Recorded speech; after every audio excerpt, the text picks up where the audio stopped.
el propósito por el cual se crearon esas cosas, porque muchas veces olvidamos el propósito. Era distraer a la gente mientras el imperio griego y romano hacían lo que querían. No ha cambiado nada. Entonces, por eso el mensaje de esta mañana es enfocado. Dígale a su vecino: estoy enfocado. Pregúntele: ¿y usted está enfocado? Entonces, miren esto. La Biblia, en el pensamiento de Medio Oriente, se llama Torah. ¿Cómo se llama? Entonces, la Torah es el nombre real que luego se tradujo como ley, pero no es ley. En el idioma hebreo hay unas 16 palabras que se traducen como ley, y cada ley es una ley totalmente diferente, pero en español solo tenemos una palabra. Entonces, cuando uno viene, uno no sabe de qué ley está hablando. Pero cuando tú lo lees en el hebreo, en el idioma que se escribió, te dice qué tipo de ley es, porque es una palabra diferente. Entonces, cuando el judío escuchaba la palabra Torah, que en la teología vendría siendo Pentateuco, que significa 5 volúmenes o 5 rollos, el judío veía algo interesante en su mente. Y era que el judío siempre que escucha la palabra Torah, él ve un arco. La Torah es un arco y él es una flecha. Por eso dice la Biblia que los hijos sabidos en la juventud son como flecha en mano del arquero. Entonces, la vida eterna era el centro de la diana. Entonces, la intención de la Torah, la palabra de Dios, la Biblia, como usted la llame, las Sagradas Escrituras, es que como arco te impulse a ti como flecha para que tú puedas dar en el centro de la diana, que es la vida eterna. Por eso la palabra pecado, tanto en hebreo que es hatá, como en griego que es amartía, significa errar al blanco. Por eso un impío en hebreo es alguien que le dio la espalda a Dios. Se llama rachá, en plural rachaim o rechaim. Por eso el judío no tiene que arrepentirse, no tiene que convertirse. El judío tiene que hacer techubá. Nosotros los gentiles occidentales sí. Nosotros necesitamos metanía, conocido como metanoia, un cambio de idea, mente y parecer. El judío lo que necesita es techubá, que es darse la vuelta, porque le dio la espalda a Dios, él se da la vuelta y queda de frente. Por eso en hebreo el verbo Raá, de donde viene la palabra Jehová Jireh, que se traduce como Jehová proveerá, en hebreo no dice Jehová proveerá literalmente. En hebreo dice Jehová o Adonai Hashem Jireh. Jireh significa verá, el futuro del verbo Raá, que ver. Y tú dices: ¿por qué entonces se traduce Jehová proveerá si dice Jehová verá? Porque es imposible que Dios te vea y que no te bendiga. Siempre que Dios te ve, te bendice. Por eso me impacta que predicaba hace una noche acerca de las promesas de Dios. Y la Biblia está llena de pasajes que dicen: y Jehová hizo lo que había prometido, y Jehová hizo según prometió. Sin embargo, cuando usted viene a la Biblia, nunca aparece el verbo prometer. Solo aparece el verbo amar, que es decir, o el verbo dabar, que es hablar. O sea que Dios no promete, Dios solo dice o habla, y por haberlo dicho Él o hablado Él, automáticamente se convierte en una promesa. ¿Alguien puede decir amén?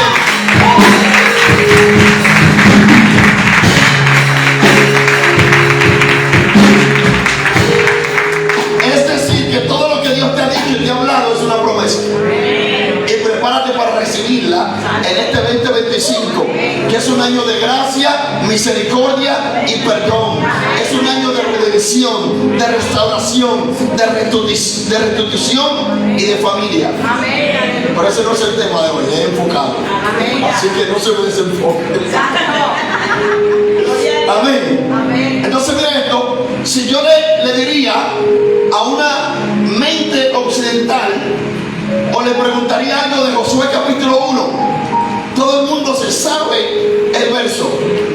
Esta es una dinámica que usa un amigo otro día conocido como Hochi, que me impacta mucho porque somos compañeros de un programa de televisión y también de ministerio.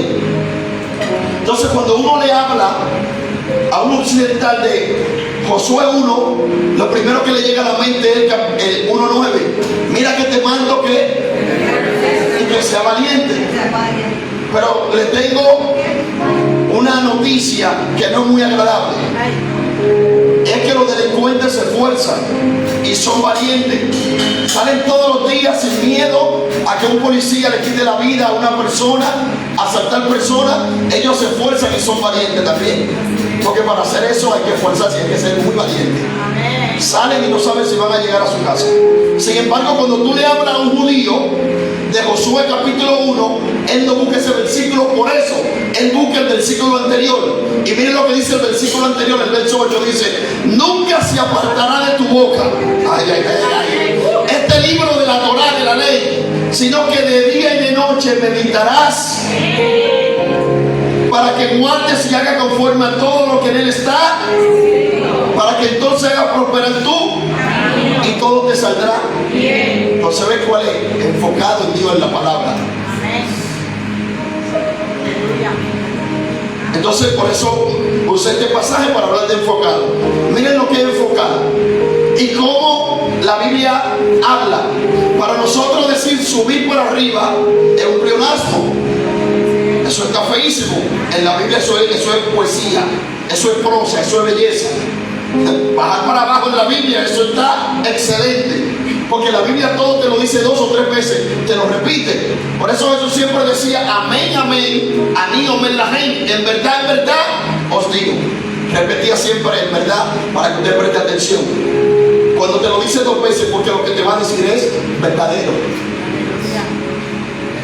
Entonces mira, el Salmo 1 dice: bienaventurado el varón que no anduvo en consejo, habla de andar, ni estuvo, habla de estar en camino de pecadores, ni en silla de calizadores se ha. Entonces habla de alguien que anduvo, que se detuvo y que se sentó. Está hablando de 3 dimensiones de pecado. Hay uno que pasa por el pecado, solo pasó, bueno, vio algo, lo codició, pecó. Pero hay uno que se para en el pecado. Pero hay uno que no solo se para, sino que se sienta y se acuesta, se recuesta y descansa del pecado. Pero entonces cuando habla esto el Salmo, también lo explica de 3 dimensiones de personas. Habla de malo, habla de pecadores y habla de escarnecedores. Entonces toda la Biblia habla así. Dice: sino que en la ley de Jehová está y en su ley medita, enfocado todo el tiempo. Por eso decía, y esta palabra que yo te ordeno hoy, el término hoy era poniendo peso en la palabra. Cuando Jesús le dijo al que estaba con él en la cruz, le dijo: de cierto te digo hoy. La gente que creía que ese día iban para el paraíso, no. El hoy se llama un lenguaje deuteronómico, que siempre que había una promesa, una advertencia, decía: hoy a los cielos y a la tierra llamo como testigo hoy. De cierto hoy te digo. Eso se llama lenguaje deuteronómico. Y nosotros creemos que en ese día ellos se iban. Pero no importa, si usted cree eso, usted no peque con eso. Ahora pónganse sobre su pie, que vamos a leer. Era una preintroducción. Aquí me dijeron: no puede predicar más de 4 horas. Yo dije: tranquilo, yo con 2 lo hago. No, mentira. Si voy a predicar a otro lugar. Primer libro de Reyes. No Primera de Reyes, porque Reyes no es una epístola, no es una carta, es un libro. Por ende no se dice primera, se dice primero o primer libro. Eso a veces es algo sencillo, no tiene sentido, pero a mí me entristece un poco que nosotros repetimos todo y no analizamos. Hay gente que dice que segunda de Timoteo. ¿Y quién te ha dicho a ti que Timoteo escribió carta o que era apóstol? De primera o segunda a Timoteo, porque fue Pablo que escribió. Pero como alguien lo dijo mal, todos lo repetimos. Y me da tristeza que eso lo escucho en la radio, en la televisión, gente con 100 años, y eso básico no lo analizaron. Primer libro de Reyes, capítulo 19, verso 21. Yo lo voy a leer en la Reina Valera 1960. Con un amén empezamos. Bueno, dije uno y escuché tres. Amén. Leeremos la palabra de Dios en el nombre de Jesús. Tres amenes. Bueno, también leeremos la palabra de Dios en el nombre del Padre, del Hijo y del Espíritu Santo. Así es, el código, ¿viste? Y se volvió y tomó un par de bueyes y los mató. Y con el arado de los bueyes coció y la dio al pueblo. ¿Para qué? Después se levantó y fue tras Elías y le... Padre, gracias por tu palabra, ella es vida, produce en nosotros cambios eternos, Dios. Como siempre, no te voy a pedir que la bendiga porque ella es bendita y nos bendice a nosotros. Pero sí te vamos a pedir, Dios, en esta hermosa mañana, que tu palabra en mi boca sea una buena semilla y que cada oído se convierta en una muy buena tierra. Padre, que tú me uses como un vaso de honra para predicar, enseñar y ministrar a tus hijos conforme a tus riquezas en gloria, a tu voluntad y a tu propósito. Por ende te pido, Dios, que use mi garganta, mis cuerdas vocales, mi lengua, mi boca y mis labios para hablar a tus hijos, Dios. Y que tú abras sus oídos, mentes y corazones para que ellos puedan no solo oír, sino también escuchar. Y no solo escuchar, sino también aplicar esta palabra a sus vidas. Y que con el ejemplo, más que con las palabras, puedan también enseñar a otros, Dios. En el nombre de Jesús, tu Hijo amado, te lo pedimos. Amén y amén. Ahí mismo levante su mano izquierda del lado del corazón y diga: yo he venido a recibir todo lo que Dios tiene para mí, para esta hora. Me declaro libre de todo aquello que pudiera impedir que yo reciba mi bendición y mi milagro en esta hora. Me declaro sanado, bendecido y prosperado. Fuerte el aplauso y puedes sentarse.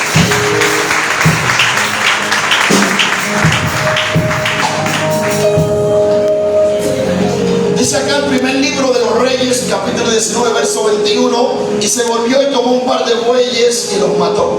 Cuando usted lee la historia, el contexto, ustedes saben que Elías tenía escuela de profetas. Cuando dice la Biblia, salieron 50 de los hijos de los profetas, no es que eran hijos biológicos, es que eran estudiantes de alguna de las escuelas que tenía Elías.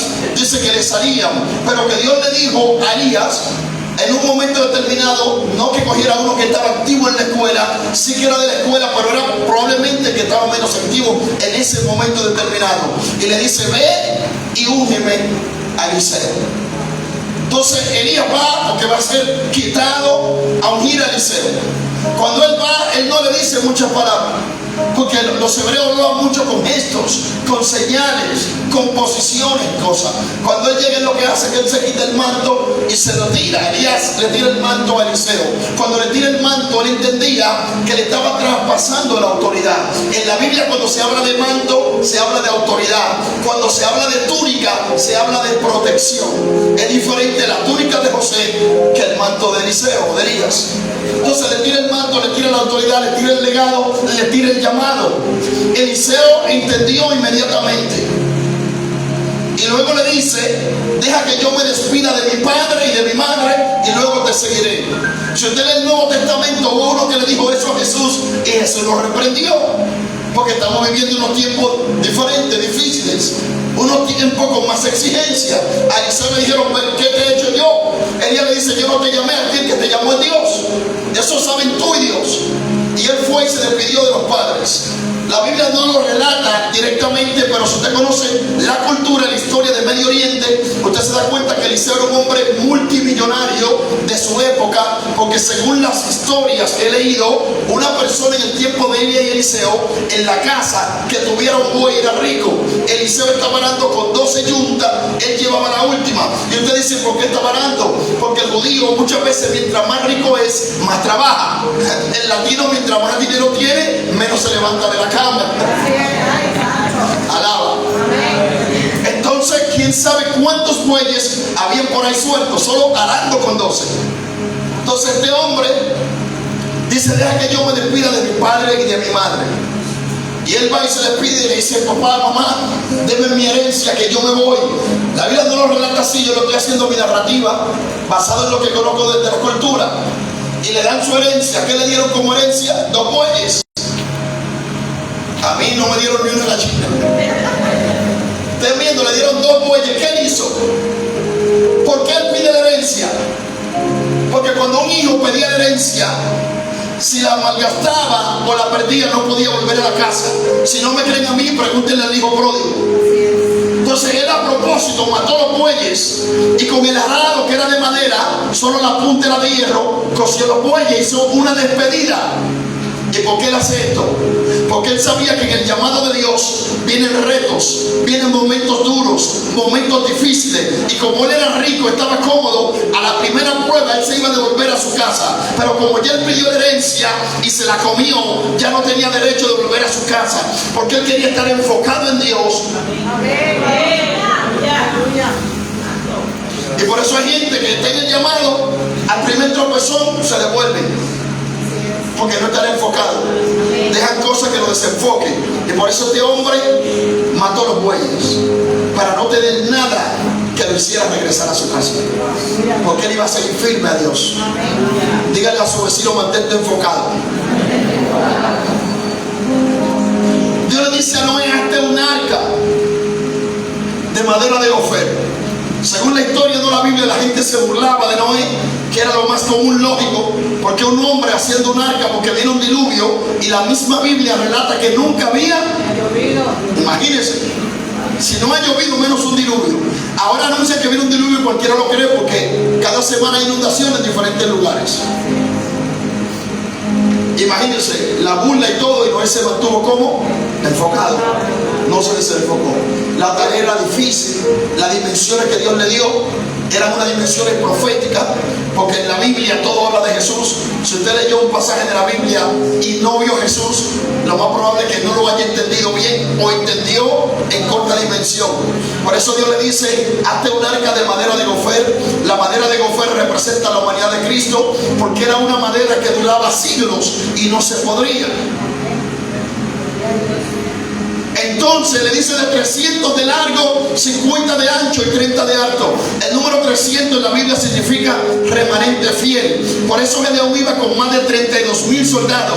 Y Dios le dijo: no son muchos. Lo bajó a 10,000, que era un ejército en potencia. Por eso en la película de 300 pelearon contra 10,000. Y Dios dice: caerán 1,000 de un lado y 10,000. Hablando de que ejército no iban a poder destruirte cuando Dios te llama. Entonces lo bajó a 10,000. Dios le dijo: no, todavía son demasiados. Si ganan, creerán que ganaron por el ejército y se van a olvidar de Dios y se van a enfocar en el ejército. Bájalo más, bájale algo. Como decimos en Dominicana, bájale 2 rayitas. Entonces lo bajó a 300. Los que eran fieles, que nunca se desenfocaron. Hubo muchos que se pusieron a beber y se olvidaron que estaban en una guerra, que tenían enemigos. Pero los que estaban bebiendo, que estaban pendientes, eso era lo que estaban enfocados. Y Dios le dijo: yo quiero que tú destruyas con poca gente, pero que estén enfocados.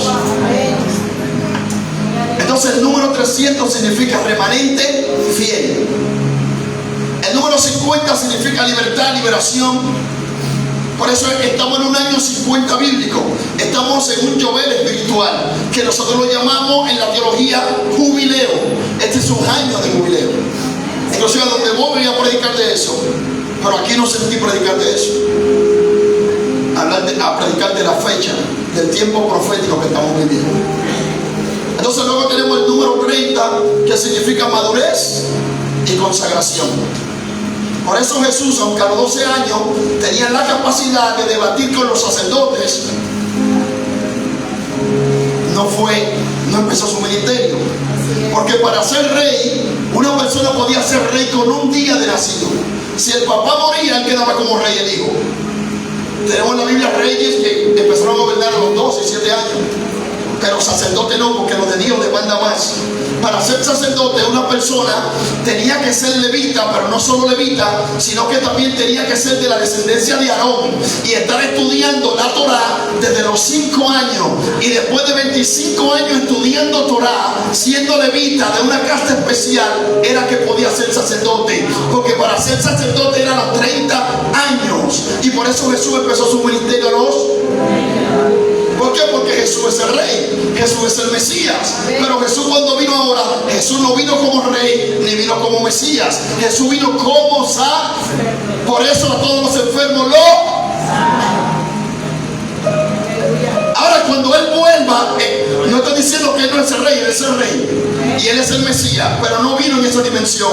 Ahora, cuando Él vuelva, vuelve como Mesías porque viene a salvarnos, pero también viene como rey porque viene a gobernar 1000 años con nosotros. Alaba. Y por eso empezó a esa edad. Entonces Dios le está diciendo a Noé: un remanente fiel va a ser libre de la ira que viene sobre la tierra por su madurez y consagración en Dios. Pero eso lo logró Noé porque se mantuvo enfocado. Dígale a su vecino: mantente enfocado.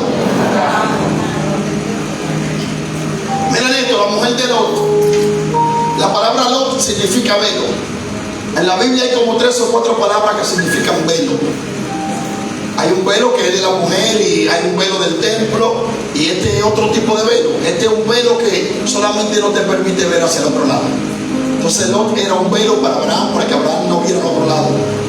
Lot era un velo para distraer a Abraham, para que Abraham no se mantuviera enfocado. Wow. Y así a veces nosotros tenemos gente al lado que no nos deja enfocarnos. Gente que cuando tú quieres leer la Biblia, quiere estudiar, quiere ir a ver un partido, o quiere ir a pasear, a comer helado, que no es malo, buenísimo, pero siempre lo quiere hacer en el momento que tú necesitas intimidad con Dios. Entonces el enemigo sabe eso. Por eso me impacta que la Biblia dice que siempre Goliat iba a desafiar al pueblo en la mañana y en la tarde. Cuando tú te pones a estudiar la Biblia, te das cuenta que Goliat siempre iba a las 9 de la mañana y a las 3 de la tarde. ¿Por qué? Porque esos eran los horarios cuando el pueblo adoraba. Entonces la amenaza de Goliat no dejaba que el pueblo adoraba, y como no adoraba, por eso tenía miedo. Wow. Iba a los 2 horarios de la adoración, los sacrificios. Wow. El enemigo sabe eso. Él sabe que si te saca de la adoración, te desenfocó. Y si te desenfocó, ya te tiene dominado. Dígale a su vecino: no te desenfoque. La mujer de Lot estaba desenfocada. El ángel le dijo: no mire hacia atrás, y ella miró hacia atrás. Y aunque ella miró, literalmente no se refería a eso. Se refería al dolor que ella tuvo por lo que se quedó ahí, la riqueza y la pérdida, porque le importaba más lo material que lo espiritual. Dígale de nuevo a su vecino: no te desenfoques. Entonces este es un pasaje acá, el que voy a leer ahora, que me llama mucho la atención, de un personaje de la Biblia que es admirable, un personaje que es como, no sé, un misterio. Usted no sabe este hombre que es, porque la Biblia lo llama brujo, lo llama profeta. Usted no sabe si es profeta o si es brujo, que es Balaam. Ahora, hay una distancia muy cerca dentro de un profeta y un brujo.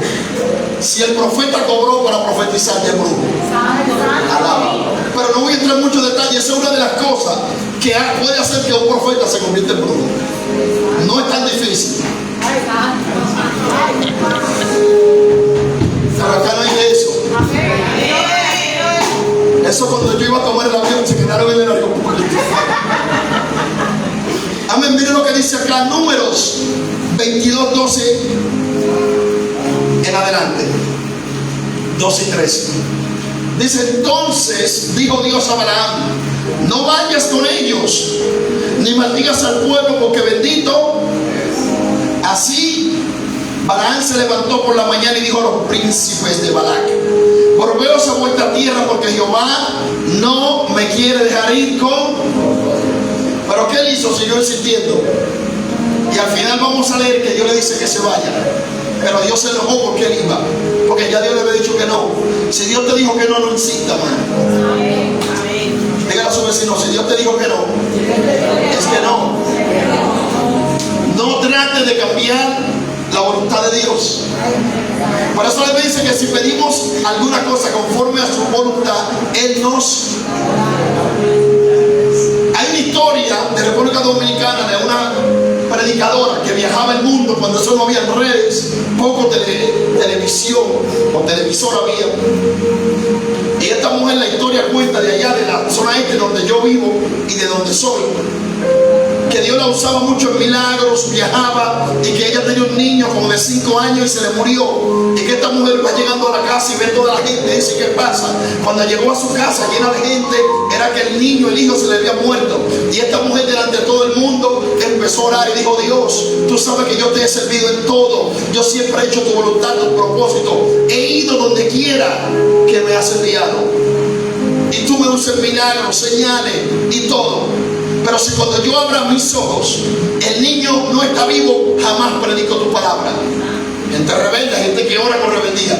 Hay gente que está rebelde, que está orando rebelde. Pero aquí no hay de eso. Oye, hizo esta oración rebelde, hermano. Dios, yo no me voy a descarriar porque no quiero ir para el infierno. Porque es una tristeza que la mayoría de cristianos, porque no quieren ir para el infierno. Si Dios le dice que no hay infierno, se van a la discoteca todo el otro día. Y Dios quiere que uno venga a Él por lo que sea por necesidad, por enfermedad, por dolor.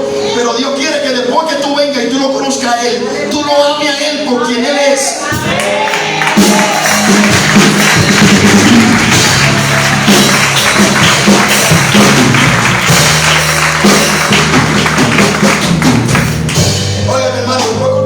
Algo de Dios y tiene un poco de intimidad con Dios, ya a usted no le importa si hay cielo o infierno, porque usted se hace uno con Él. Usted vive agradecido de Él y lo sirve por la vida que le dio, por todo lo que hace, no importando que no le den nada más. Por eso había una línea en el siglo I de las 24 escuelas que había en el tiempo de Jesús, que a mí me impactaba, mano. No eran tan buenos, pero sí el principio que tenían era bueno. Ellos no creían que había cielo e infierno y aún así servían a Dios. Alaba. Eso eran los saduceos, lo dice Mateo 22. Si a los de ahora nos dicen eso, ay, ay, ay. Ay, ay, ay. Entonces esta mujer terminó de orar. ¿Y qué te cree que pasó cuando abrió los ojos? El niño estaba vivo. Estaba vivo el niño. Bueno, ella insistió mucho, dijo: vamos a escucharte, ¿está bien? Cuando el niño creció, un delincuente en potencia. Cuando no estaba preso, lo estaban buscando. Cuando no eran los otros delincuentes, era la policía.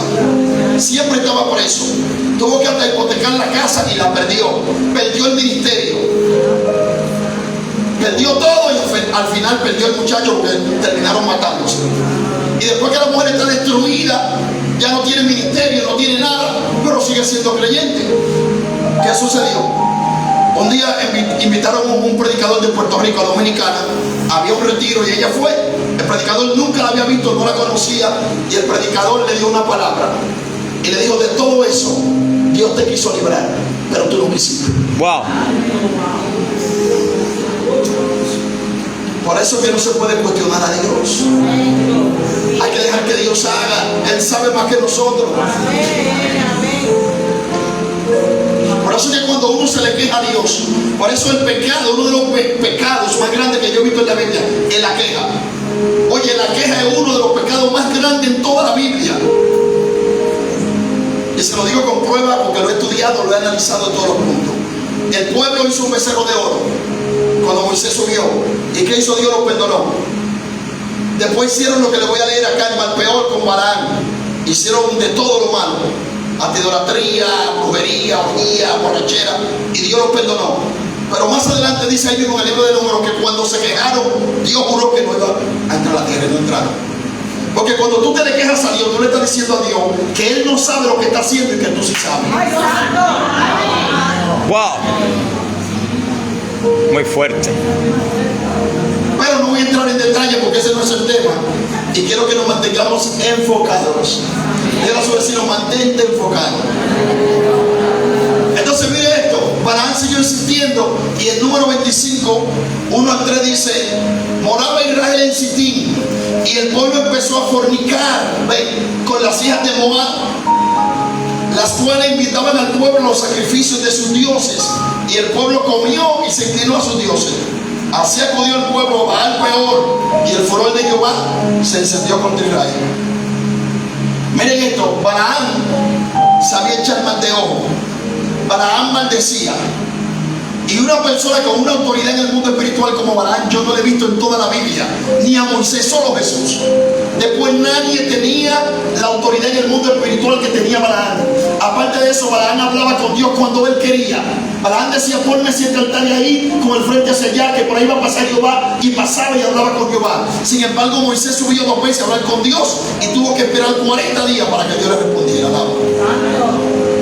Sin embargo, mira lo que hace este hombre. Este hombre quería maldecir al pueblo y quería echarle mal de ojo al pueblo. Lo enseña la Biblia, porque la Biblia él le decía a Balac: ponte más para allá, porque desde ahí yo no lo veo.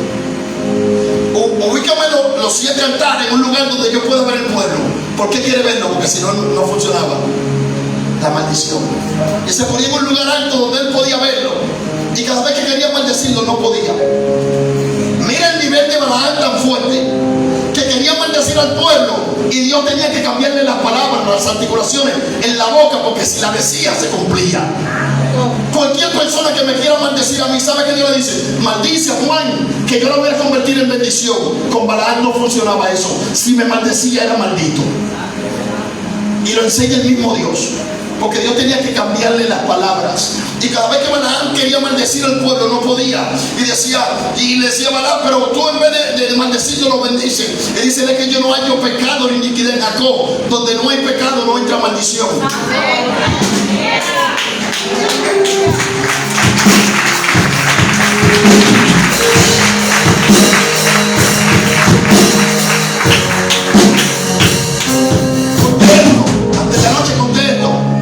Cuando yo me convertí, yo soy lector innato, yo soy lector biológico. Mi papá, en el ADN tengo la lectura. Yo me puedo comprar un libro hoy y terminarlo mañana. Y si tengo que amanecer, yo me he sentado a las 11:30 de la noche a leer un libro, y a las 6:30 de la mañana no dormí ni ir al baño ahí, porque me lo encuentro impactante. De ahí, de llegar del trabajo, leer el libro, bañarme y irme al trabajo de nuevo, sin dormir nada.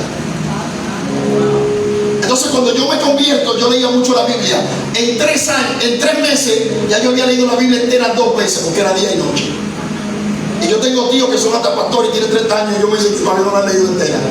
¿En serio? Entonces, yo con esa capacidad de lectura y amor por la lectura, yo leía muchos versículos. Cuando yo tenía 6 meses de cristiano, yo predicaba más que ahora. Yo predicaba hasta 3 y 4 veces en un día. Ahora yo predico hasta 3 y 4 veces en un año. El caso es que yo, cuando me invitaban a predicar, yo buscaba la concordancia en la Biblia, y me decían el tema de libertad, y yo buscaba todos los versículos que decían libertad, y entre eso escogía los 30 o 40 más bonitos, y duraba una semana leyéndolo todos los días, 3, 4, 5 veces al día, hasta que me lo aprendía todo de memoria y me lo embotellaba. Soy bueno para memorización. A los 16 años ya hablaba 5 idiomas. Entonces se me hacía fácil. Yo venía a predicar y citaba 40 versículos, y la gente decía: wow, ese muchacho sí sabe Biblia. Yo no sabía nada, yo me aprendí eso porque lo leí mucho. Cuando me preguntaban qué significa, yo no sé nada. Pero como la gente confunde el almacenamiento de información con sabiduría y conocimiento, creían que yo sabía, yo no sabía nada, man. Y un día me dice una prima hermana, me dice: que diga primo, me dice: ya que usted sabe tanta Biblia, sienta una forma de morir. Yo quiero saber por qué Noé maldijo a Canaán y no a Can, cuando Can fue que vio la desnudez. Yo ni siquiera sabía que la Biblia decía eso. Me dijo: bueno, prima, mi teología no llega hasta ahí. Pero después yo soy escritor, escribiendo uno de mis libros, Dios me mostró y me reveló qué fue lo que pasó. La Biblia dice que cuando Noé salió del arca, Dios bendijo a Noé, a su esposa y a sus hijos. Entonces, por eso, como ya Dios había bendecido acá, Noé no podía maldecirlo, porque el principio espiritual es que nadie puede maldecir al que Dios bendice. Si Dios te bendijo, eres bendito. Si Dios te bendijo,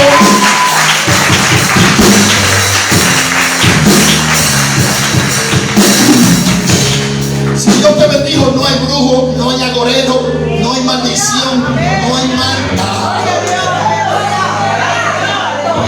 Diga: Dios me bendijo, estoy bendito, y nada ni nadie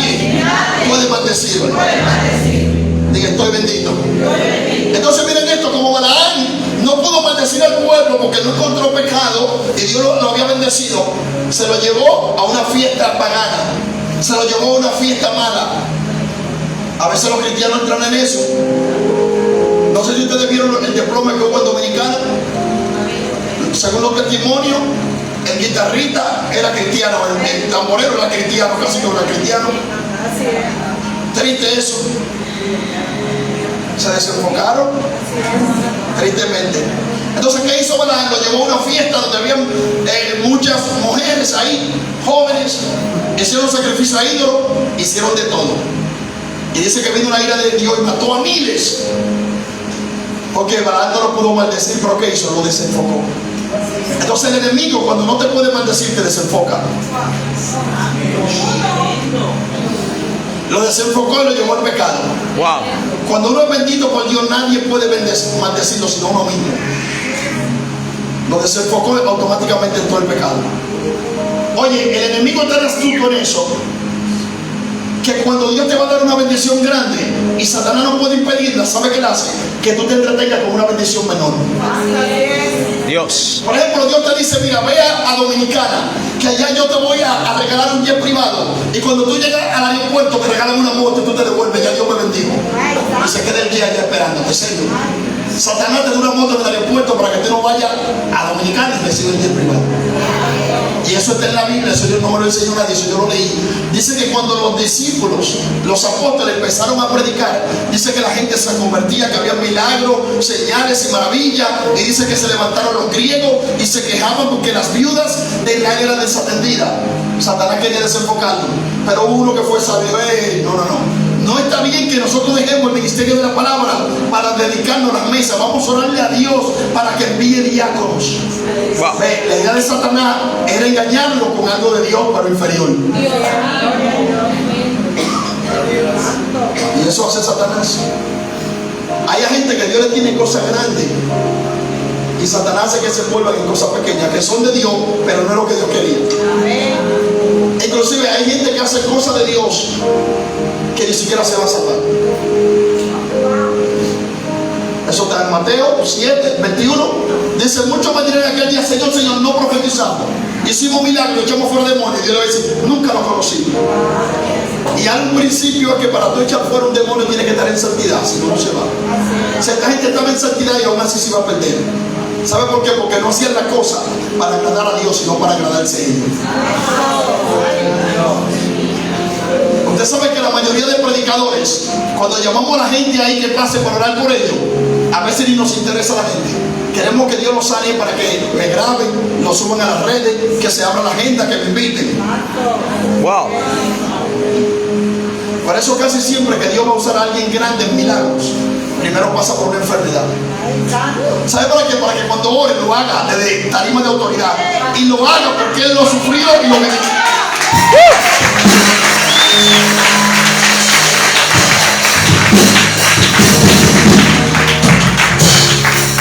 Siento a Dios muy fuerte, que casi siempre también que Dios te va a bendecir y te va a enriquecer, te pasa por una crisis económica, para que cuando Dios te lleve allá, nunca se te olvide de dónde Él te sacó. Así que si ha pasado una enfermedad o una crisis, párate, porque lo que viene, que parte del cielo es grande.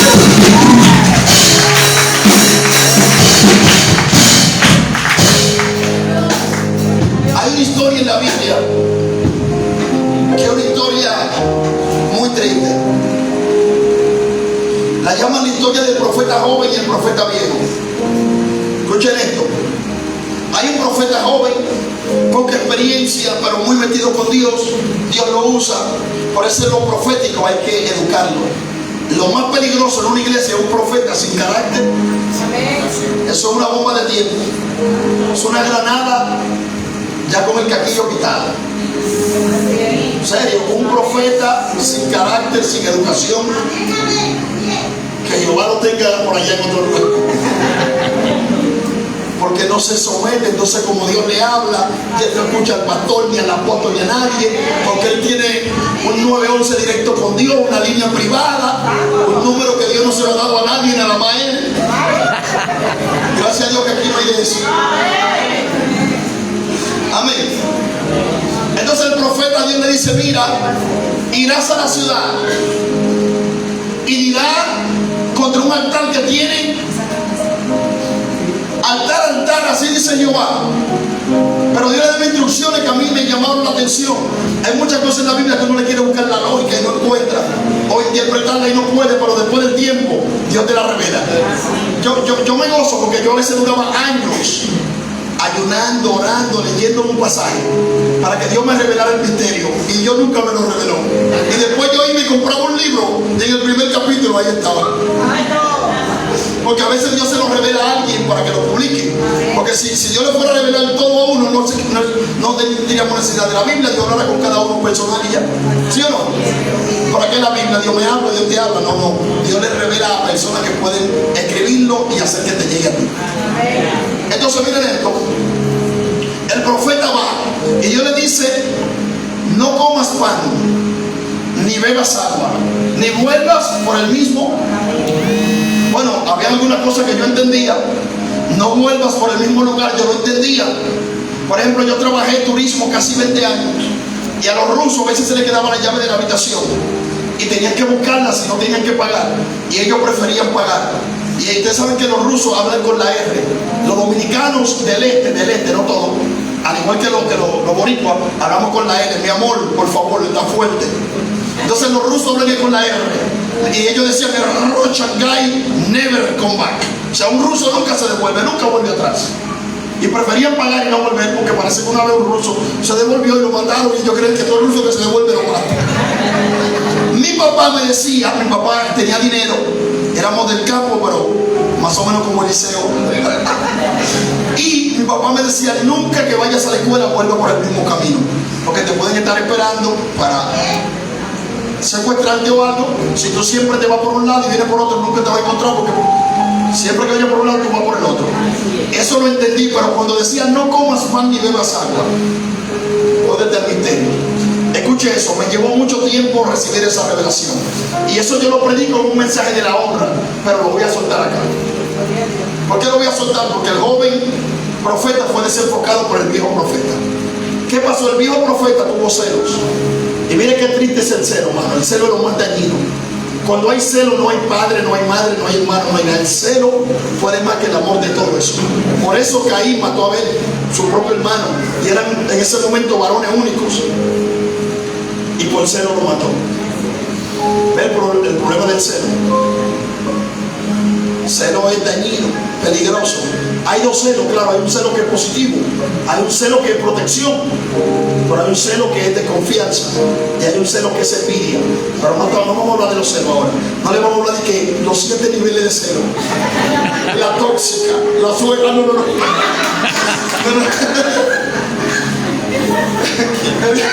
El caso es que el profeta viejo tuvo celo de que Dios buscó un profeta de otra ciudad para profetizarle en su ciudad, y Dios no lo usó a él. ¿Pero por qué Dios no lo usó a él? Porque Dios usa el que él quiere, cuando él quiere y como él quiere. Y lo más probable es que el profeta viejo estaba desenfocado. Entonces el profeta joven viene, Dios le dice: no comas pan ni bebas agua, ni voy por él cumple. Él va y profetiza: altar, así se yo va. El altar se cayó. Le cuentan al profeta viejo lo que pasó y lo persigue. Y Dios le había dicho: no comas pan ni bebas agua. Ahora, ¿por qué Dios le dice que no coma pan ni beba agua? Escuche esto. No estamos en lo profético ni en lo escatológico, pero le voy a decir esto. En hebreo hay una palabra que no se traduce, que dice Neum Adonai, que significa que Dios dijo. Se traduce dijo Dios, pero no es que Dios dijo. Esa palabra es que ya Dios determinó. Dios tomó una determinación. Pero se traduce que dijo, pero ahí Dios no dijo. Dios determinó. Cuando Dios dice eso, no hay vuelta atrás. No importa lo que tú hagas, ya eso es así, es así. Por eso cuando el niño, hijo de David, Betsabé, se enfermó, David ayunó, oró, lloró, se vistió de cilicio, se tiró en el suelo, no hablaba con nadie por 7 días, y el niño como quiera. Por eso Samuel vivía orando por Saúl, y Dios le dijo: no pierdas tu tiempo, no llores más a Saúl, porque ya ese tipo lo pesamos y salió defectuoso. Y así hay varios ejemplos en la Biblia. Por eso Juan dice: hay pecado por lo cual yo ni siquiera digo que se pida, porque tú vas a perder tu tiempo. Entonces, ya Dios había determinado que iba a destruir el altar y que iba a traer el juicio a la ciudad. Entonces, miren los fuentes de la honra. Si una gente cualquiera de esa ciudad le daba un vaso de agua o un bocado de pan al profeta, ya Dios no podía traer juicio a la ciudad, porque honraron al hombre de Dios.